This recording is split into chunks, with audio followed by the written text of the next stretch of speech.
As I said in my last video, this is not a convenient country.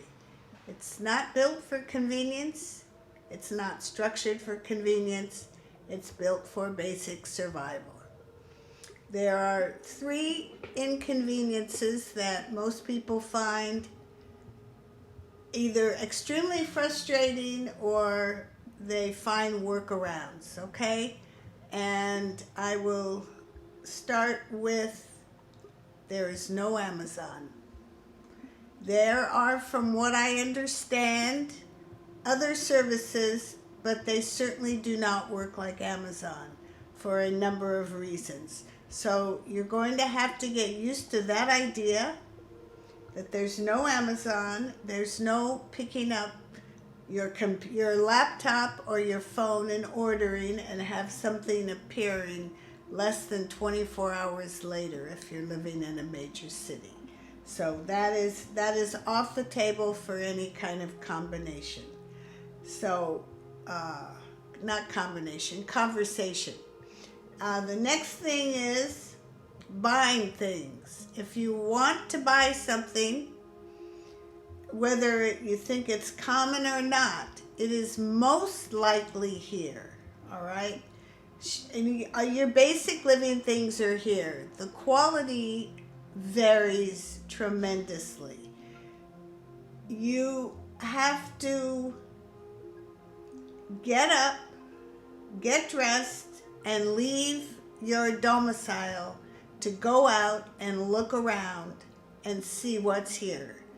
You can start with the internet. They will tell you approximately the location of where the item is, if it's in stock. They won't tell you if it's in stock, but if it's ever been carried at that store, okay? But you have to leave. You cannot call and ask them, oh, do you have this in size 12, or is this 100% cotton, or anything like that. So that doesn't work here. You have to go to the place physically, and chances are they may not have the item, okay? But if they do have the item and you like it and you are okay with the price, you most likely need to make a decision right then. It's actually no most likely. You need to make a decision then, because if you think, well, now I know I want it, but I'm not 100% sure and I'll just come back. Well, many times here, and I mean many, by the time you decide the item's gone and there's no idea when the item will return, if ever. And this is not a language problem. This is a structural problem. When I first got here, I wanted an immersion blender with all the attachments because I had been using one in Los Angeles. But I hemmed and hawed and waited about like 3 or 4 weeks, and they were all gone.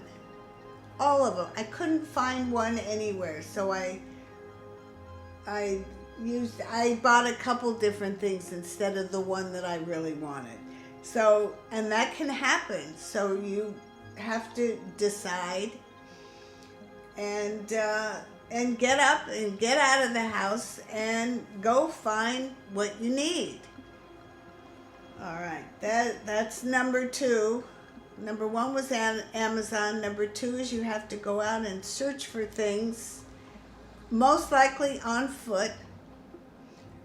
And let's see, number 3, the addresses. The addresses, the system, the way these little cities operate in Albania. Albania doesn't operate with street names as commonly as we do from the Western world.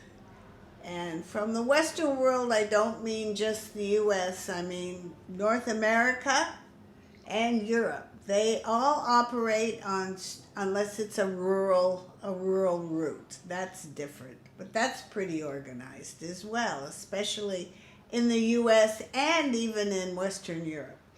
But anyway, the street names, it's more, well, it's next to a big store. What you're looking for is if you ask directions. Google Maps, interestingly enough, works very, very well here. They know the street names, whether they're posted or not.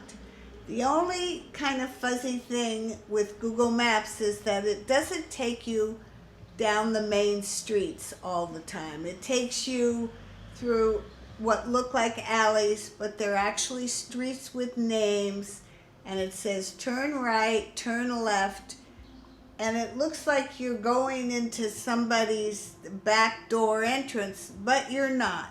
These are used public streets, so you just have to get used to trusting that. Numbers, pretty much non-existent. I don't know. Albanians don't get lost. They know where to go. That's all I can say to that one from my experience, okay?